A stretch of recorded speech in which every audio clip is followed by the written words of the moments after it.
If you want to build a solid performing gaming PC for under $1,000, then this video is for you. This PC will allow you to play any game at 1080p with high settings. I'll go over all the parts and check out how it performs in some AAA titles. Starting out with our CPU, we're using the Intel Core i5-13400F. A great budget CPU with 10 cores and 16 threads that offers excellent performance and is capable of handling very powerful graphics cards if you choose to upgrade down the line. I got this CPU used on eBay for $100. For the motherboard, I'm using the Gigabyte B760M DS3H Wi-Fi. It's a decent board with PCIe 5.0 support, 4 DDR5 RAM DIMMs, 2 M.2 slots, and plenty of fan headers. I paid $80 for this board used on eBay.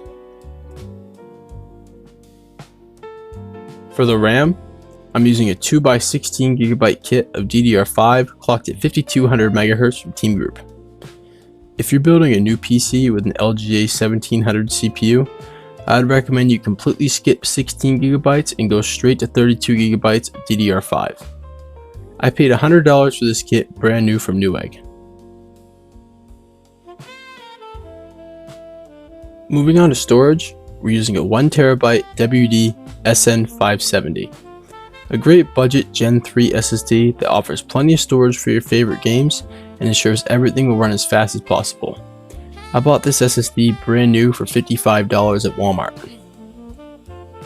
Cooling our CPU is a Sama SI240 AIO.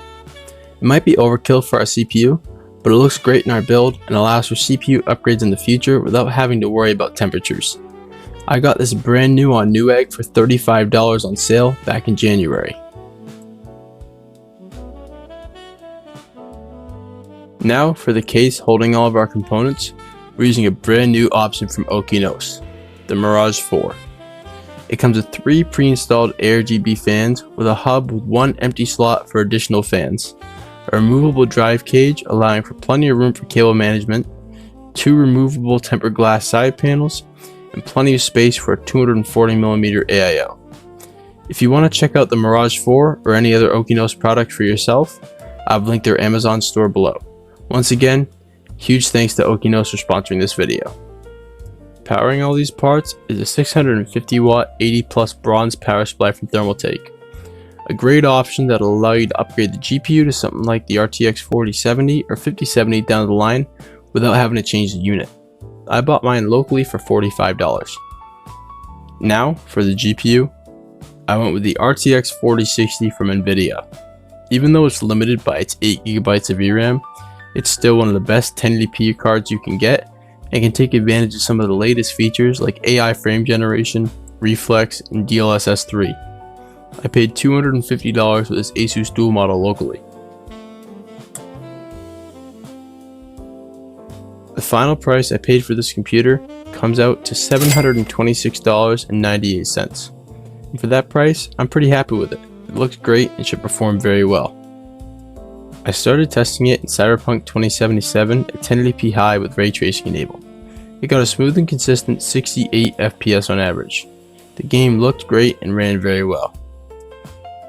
Moving on to Hogwarts Legacy at 1080p Ultra, we got an average of 75 FPS, which provided a very enjoyable and smooth experience.